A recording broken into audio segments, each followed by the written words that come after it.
I keep casting my mind back to the first episode of this anime. Oh, spoilers by the way, you should probably watch it now if you haven't at least seen the first episode yet, where we have this very successful idol, Hoshino. She gets children out of nowhere but doesn't seek to delete them the way a modern and empowered woman does. Rather, she decides to still deliver these children into the world. Then we're introduced to the way she builds her world around lies. Everything about her life is built on a foundation of lies. She's not quite sure of herself, and she's not confident in the sincerity of her comments, which makes it all the more touching when she finally and truly tells her children that she loves them.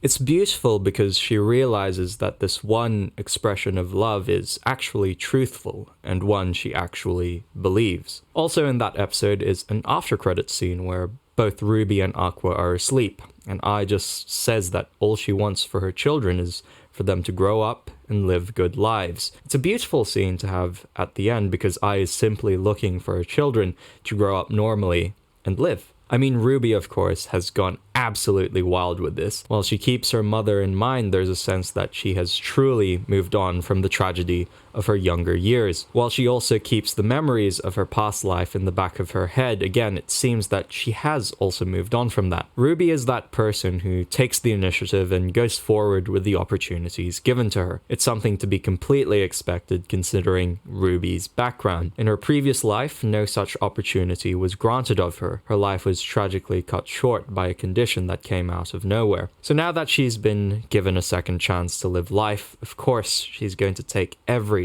opportunity given to her. The profession which she could not do in her past life is now a profession which she has easy access to. Ruby's able to pursue becoming an idol, with family also being very, very supportive. Though the same cannot be said for Aqua. He contrasts Ruby quite a bit. Instead of having moved on, instead of pursuing acting or perhaps pursuing a girl, he chases shadows of the past. I think the ending sequence best exemplifies Aqua's pursuit for revenge. He lurks in the darkness and chases after the ghost of Ai. There is no engagement in reminiscence, but rather he wallows in what could have been, or how things could be different. All the threads, all the leads, how Aqua chases all these different connections as to who may be his father. I said in the last review that his quest for vengeance was virtuous, but the more I've reflected on it, to take justice in your own hands and not leave it in the hands of God is actually one of the most self-destructive things one can do. We see in the ending that Aqua, instead of enjoying his life and living a good life just as Ai had hoped for her children in that video, Aqua is pulled into the depths of despair and hopelessness. He certainly has a drive to protect his sister, and hence why he's been so against her becoming an idol. But this passion to protect isn't out of love for his sister, but rather it's out of fear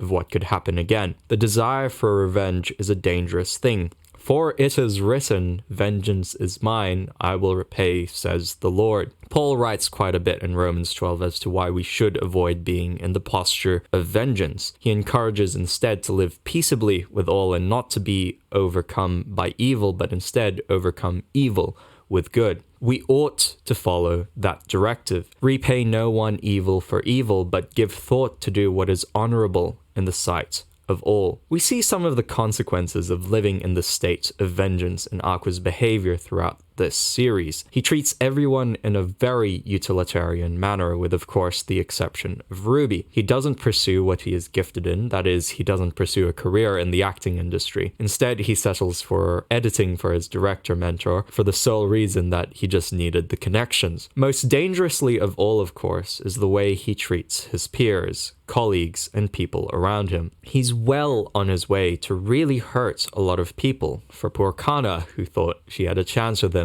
For poor Akane, who's being used by Aqua solely for the connections and the acting skill which she possesses. To use people in this manner creates a genuine feeling of disgust towards this young man. Aqua is certainly ruthless in his quest for revenge, which is also paired with a level of recklessness in his relationships with other people. Oshi No Ko has already got its story neatly set out for us. It's the story of Ruby Hoshino, who lives in a state of gratitude for the second chance at life which she's been given and how she pursues her gifting in the entertainment industry. Though it's also the story of Aqua Hoshino, who lives in a state of vengeance. And should he not not divert from this path, it shall only lead to his self-destruction. If that first episode of Oshi No Ko also made you cry, then I've got another tearjerker just for you. It's a slice of life anime called Clannad, and I've got a video explaining it right here.